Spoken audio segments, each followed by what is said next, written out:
Now, this next problem looks deceptively easy because it's multiple choice, but it's such a rich problem and there are so many different ways to tackle it that I'm just going to show you one way. Okay?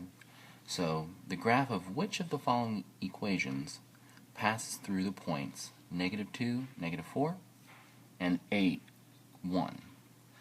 So one way that you could have approached this is by simply plugging in these points into each equation and see if the points make the equation true. So for example, let's look at A. If the line represented by that equation did pass through that point, -2, -4, then if you plugged in the x value and the y value, you should get 3. So let's try that. -2 minus 2 times the y value is -4. Let's see if that is equal to -3. I'm sorry, to +3. No, it's not. It's equal to 6. So immediately we know that A does not pass through that first point. We don't even have to check the second point. Okay. Now let's look at C. Does -2 plus 2 times the y value, -4, is that equal to +3? No, it's not. It's equal to -10. So the line in answer choice C doesn't pass through the first point. So it doesn't even matter if it passes through the second point. Let's try this equation. Oh, we already checked that, right? We already checked to see if -2, -4, when plugged into x minus 2y, it does in fact equal +6. We just checked that for the first one, right? Because they have the same exact left side. So let's see if answer choice B, if the second point also works in that equation. So we're going to plug in 8 minus 2 times the y value is 1. Is that equal to 6? Well, yes it is. Okay? So we found that both of these points, when plugged into the second equation, work. That means that B is the correct answer choice right here. Now, like I said, there's a bunch of different ways that we could have tackled this. I'm going to show you another way. Probably saying, Mr. Wilson, we already found the answer choice. Let's just move on with our lives. Yeah. So let me grab my other pen.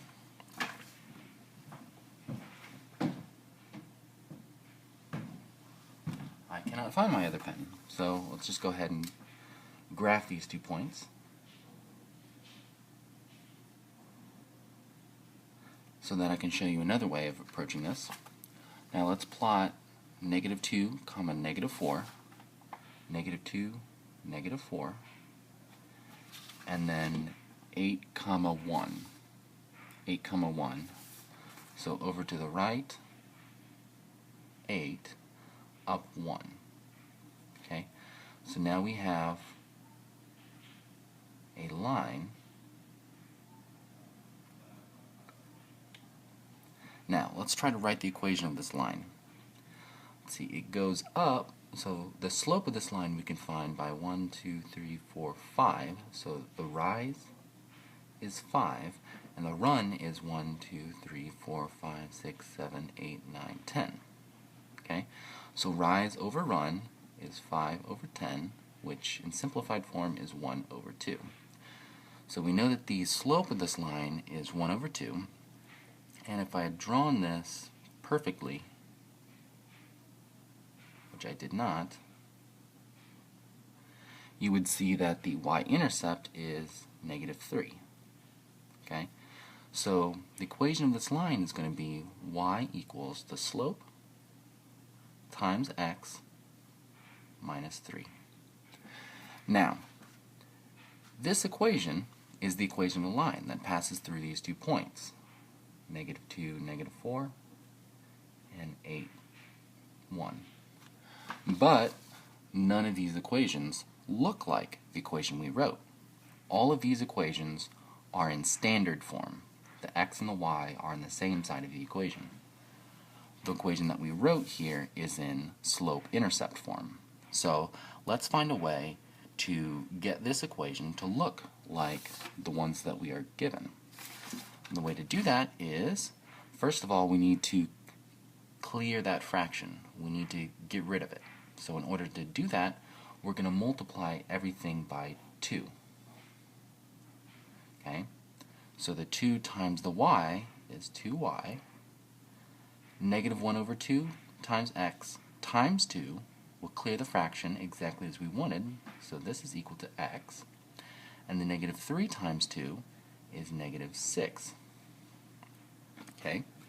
Now, let's try to rewrite this equation to make it look like it's in standard form.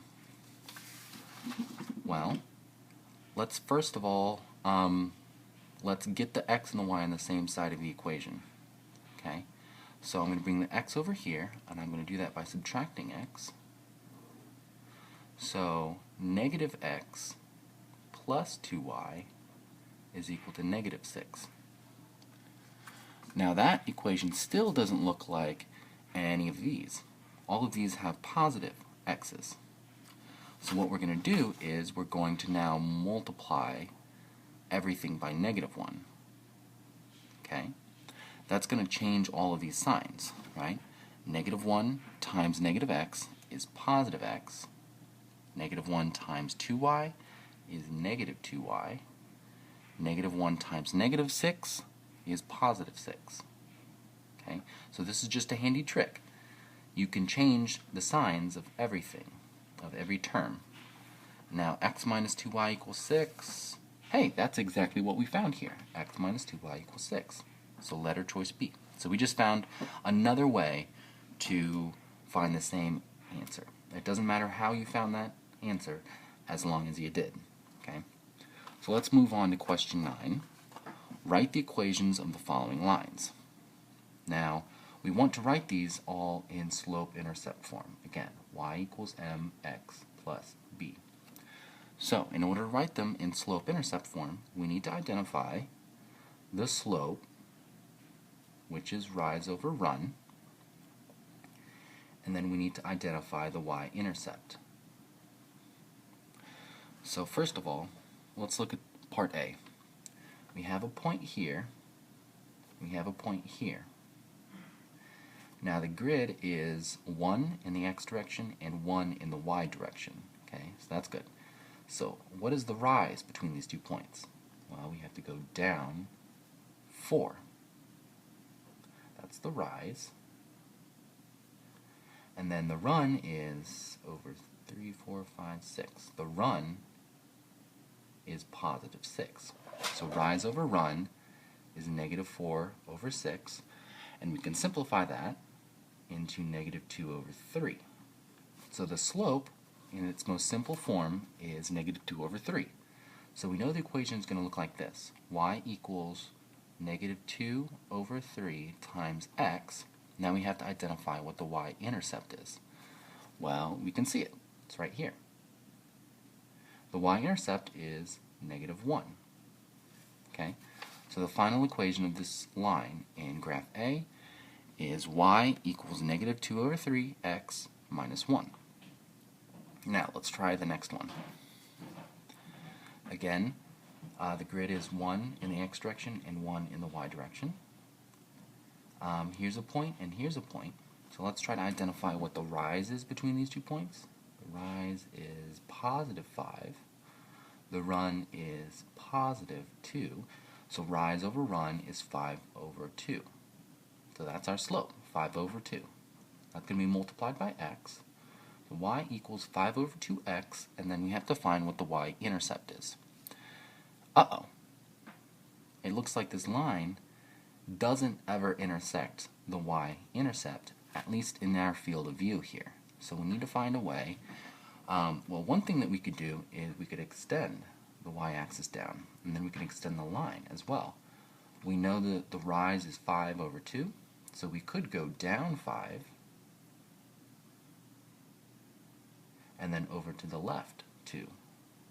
So our y-intercept is going to be down here. So this is 4, 5, 6, 7. If I extended the line down, -7 is our y-intercept. Okay? So this was a particularly tricky graph to write the equation for because it wasn't clear what the y-intercept was. We had to extrapolate down a little bit. And again, there are other ways that we could have done that, but this is the easiest way, I think. Now, we've got a few more questions involving this objective on the back side.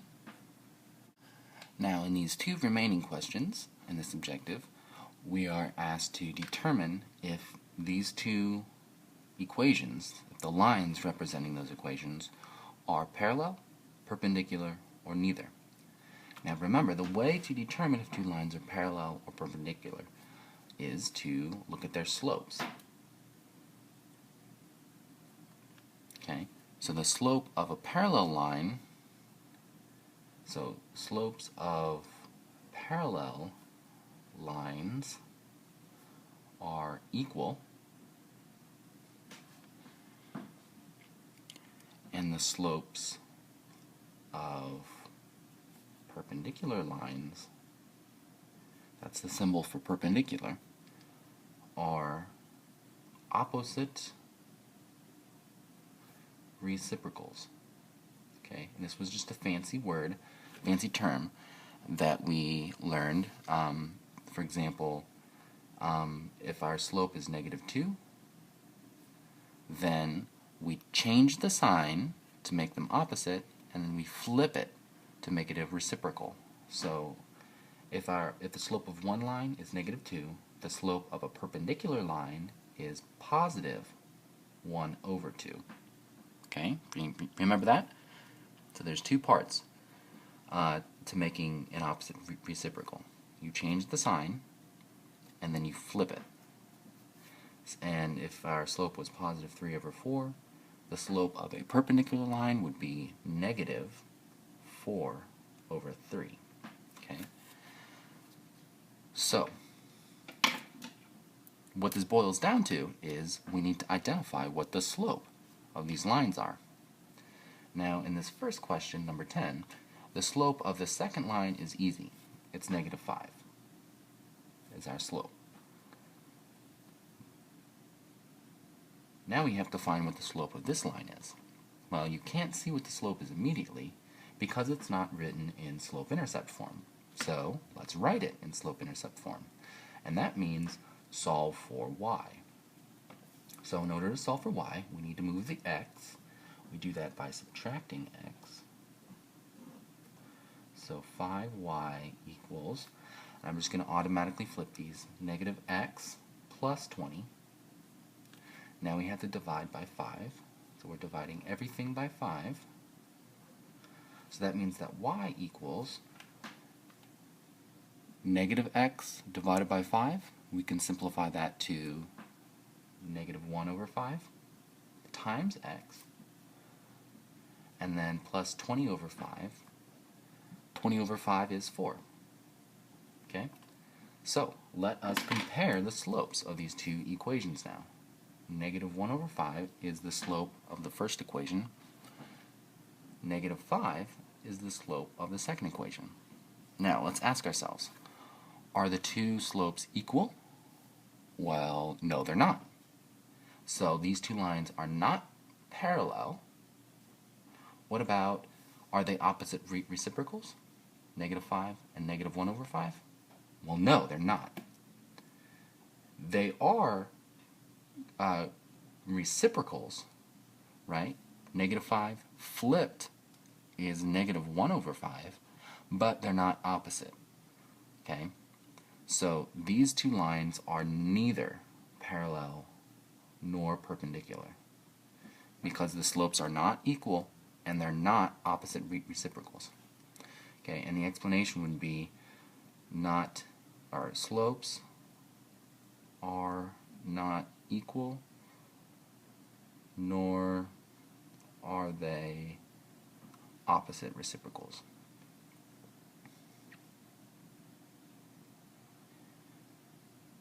Okay? They're close to being perpendicular, though. If the slope of this one was positive 1 over 5, okay, if it was positive 1 over 5, then the two equations would be perpendicular. But since it's negative, they're not opposite, so they're not perpendicular. Now, let's look at number 11. We have two lines. We can immediately see what the slope of the first one is. The slope here is 1 over 2.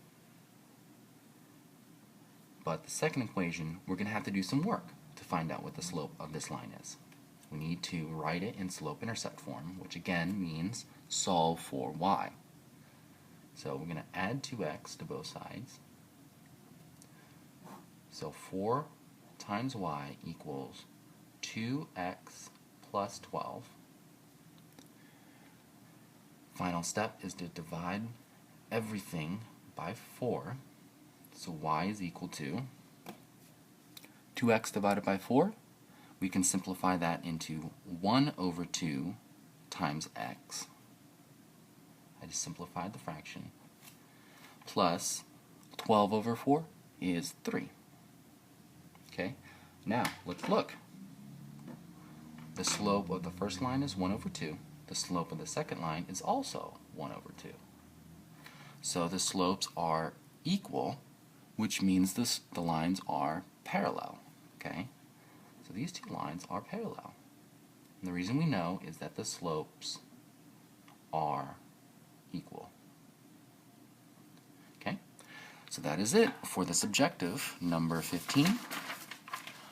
I hope that you were taking notes this whole time. I realize there was a lot of notes to take, but this is a very important objective and also a very difficult one. So I hope you learned something.